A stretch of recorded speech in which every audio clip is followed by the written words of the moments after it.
He iti iho te taki ka utua i ngā Pākihi Māori ki Pākihi ke atu? Do Māori businesses really pay less tax than other businesses? That's the rhetorical question posed by this week's Te Ohanga Māori columnist Holly Bennett. It is Te Wiki o Te Reo Māori, or Māori Language Week, and we think this is probably the NBR's first ever fully Te Reo Māori headline, so kia ora for that, Holly. Kia ora. Welcome back. Kia ora, thank you for having me. O ko tēnei Te Wiki o Te Reo Māori, so it's Māori Language Week. So mihi to you for doing the introduction in Māori. I think it's very important that we acknowledge it's Māori Language Week and we stand on our te puna shoulders and acknowledge that. Kia ora. So your column this week seeks to dispel a bit of misinformation around Māori businesses and how much tax they pay, as I mentioned in the intro. Where do you think this misinformation comes from?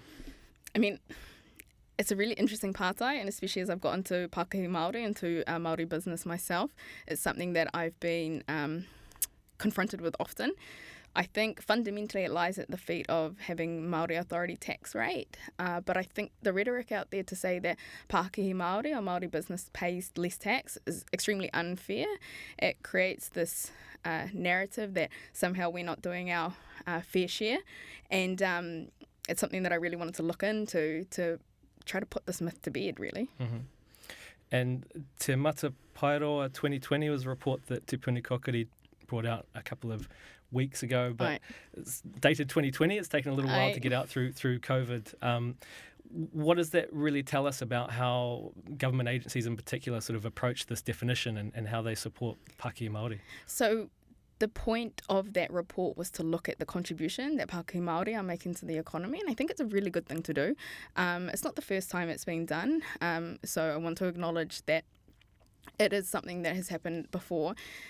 The things that it showed was, traditionally Pākihi Māori seem to employ more Māori, how much that we contribute to the economy, things that we're driven by in business. Just like all other business owners, we're often driven by different values. But when I have a look at the way in which Te Puni Kokiri, the Māori Development Agency, reflects on what a Pākihi Māori is, they themselves talk about it being a Māori authority or a Māori business. And I think that's where some of the disillusionment or misunderstanding of Māori business comes from. So in my view, what I've discussed in this column today, this week is really government departments also have a role to play in getting the narrative right. Because that narrative feeds through. So you as a Pākihi Māori business owner, do you pay less tax than everybody else? Kaore. No. Okay. But thank you for giving me the opportunity to say that. Yeah, just on the record, for the record. Ai, tika. But as you say, perhaps Māori authorities, which alongside other entities like charitable trusts and others, are in a separate tax bracket per se. Aye. 17.5% tax rate for Māori authorities, but they're very specific entities. They have to relate to Māori land, and they were put there to serve a purpose once upon a time.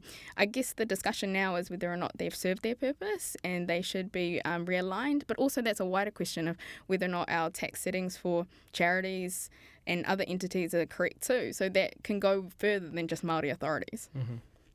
So misinformation like this, it's kind of always existed, I suppose, in various ways since Europeans and Māori came together, but it's kind of heightened a little bit with social media where people's opinions are sort of broadcast out there.